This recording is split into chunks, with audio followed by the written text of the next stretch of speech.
Operation സിന്ദൂറിന്റെ രണ്ടാം ഭാഗം ഉണ്ടാകുമോ? ഓപ്പറേഷൻ സിന്ദൂറിന്റെ രണ്ടാം ഭാഗം തുടങ്ങണോ എന്ന് തീരുമാനിക്കേണ്ടത് പാകിസ്ഥാനാണ്. അതവർക്ക് താങ്ങാനുള്ള കെൽപ്പുണ്ടാകില്ല. പട്ടികയിലുള്ളത് 21 ഭീകരവാദ കേന്ദ്രങ്ങൾ, ആക്രമിച്ചത് 9 മാത്രമാണ്. ഓപ്പറേഷൻ സിന്ദൂറിന്റെ രണ്ടാം ഘട്ടം ഉണ്ടാകും എന്ന തരത്തിലുള്ള സൂചനയാണ് ഇപ്പോൾ ലഭിക്കുന്നത്. 26 നിരപരാധികളുടെ ജീവനെടുത്ത പഹൽഗാം ഭീകരാക്രമണത്തിന് കാത്തിരുന്ന് കൃത്യമായി മറുപടി നൽകിയിരിക്കുകയാണ് ഇന്ത്യ. ഓപ്പറേഷൻ സിന്ദൂർ എന്ന് പേരിട്ട സംയുക്ത സൈനിക ആക്രമണത്തിലൂടെ ഇന്ത്യ 9 പാക് ഭീകര കേന്ദ്രങ്ങളാണ് തകർത്ത് തരിപ്പണമാക്കിയത്. ഇപ്പോഴിതാ ഓപ്പറേഷൻ സിന്ദൂറിന്റെ രണ്ടാം ഘട്ടം ഉണ്ടാകുമെന്ന സൂചന നൽകിയിരിക്കുകയാണ് കേന്ദ്രം. 21 പാക് ഭീകരവാദ കേന്ദ്രങ്ങളാണ് ഇന്ത്യയുടെ പട്ടികയിലുള്ളത്. അതിൽ 9 കേന്ദ്രങ്ങളാണ് ഇന്ത്യ തകർത്തത്. പാകിസ്ഥാൻ സൈനിക കേന്ദ്രങ്ങളടക്കം ആക്രമിക്കാൻ മടിക്കില്ല എന്ന് ഇന്ത്യ മുന്നറിയിപ്പ് നൽകിയിട്ടുണ്ട്. സാധാരണക്കാരെ ആക്രമിക്കുകയാണെങ്കിൽ തക്കതായ തിരിച്ചടി നൽകാൻ സൈന്യത്തിന് ഇന്ത്യ സ്വാതന്ത്ര്യം നൽകിയിരിക്കുകയാണ്. ഇപ്പോൾ പഹൽഗാം ഭീകരാക്രമണത്തിന് ഇന്ത്യ നൽകിയ മറുപടിയിൽ പാകിസ്ഥാനിൽ 31 പേരാണ് കൊല്ലപ്പെട്ടത് എന്നാണ് സ്ഥിരീകരിക്കപ്പെട്ടത്.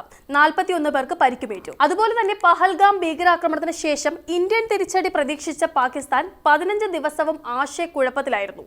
തിരിച്ചടിക്കുള്ള മികച്ച ആസൂത്രണം ഇന്ത്യ നടത്തുമ്പോൾ മിന്നലാക്രമണം വരുമെന്ന് പാകിസ്ഥാൻ പ്രതീക്ഷിച്ചിരുന്നില്ല. അടിത്തട്ടിൽ പറയുമ്പോഴും പുറമെ ശാന്തമാണെന്ന സൂചന നൽകുന്നതിൽ നരേന്ദ്രമോദിയുടെ തന്ത്രജ്ഞത വിജയം കണ്ടു. അതിനുദാഹരണമാണ് മോക്ക് ഡ്രിൽ രാജ്യവ്യാപകമായി പ്രഖ്യാപിച്ചപ്പോൾ യുദ്ധ സാഹചര്യത്തിന്റെ ബോധവൽക്കരണം തുടങ്ങിയിട്ടേ ഉള്ളൂ എന്ന് പാകിസ്ഥാൻ തെറ്റിദ്ധരിച്ചത്.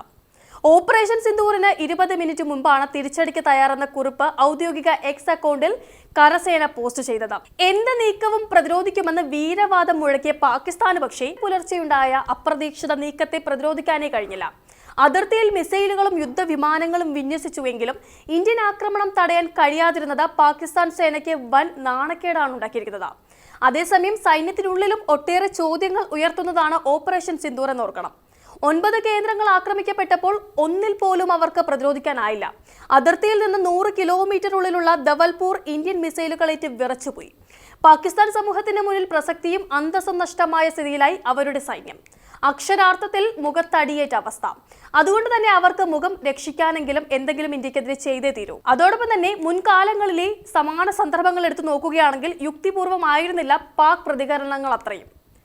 നിലനിൽപ്പിന് വേണ്ടി മാത്രമായിരുന്നു അവരെടുത്ത നിലപാടുകൾ. ഇക്കാര്യം തിരിച്ചറിഞ്ഞാണ് ഇന്ത്യൻ നീക്കം മുന്നോട്ടു പോയത്. പഹൽഗാം ഭീകരാക്രമണത്തിന് ശേഷം 14 ദിവസം ഇന്ത്യ കാത്തിരുന്നത് സമഗ്രമായ പടയൊരുക്കങ്ങൾ നടത്താൻ വേണ്ടിയാണ്. ഇനി പാകിസ്ഥാൻ എന്ത് സാഹസത്തിന് മുതിർന്നാലും തക്കതായ തിരിച്ചടി നൽകാൻ നമുക്കൊരു ബുദ്ധിമുട്ടുമില്ല.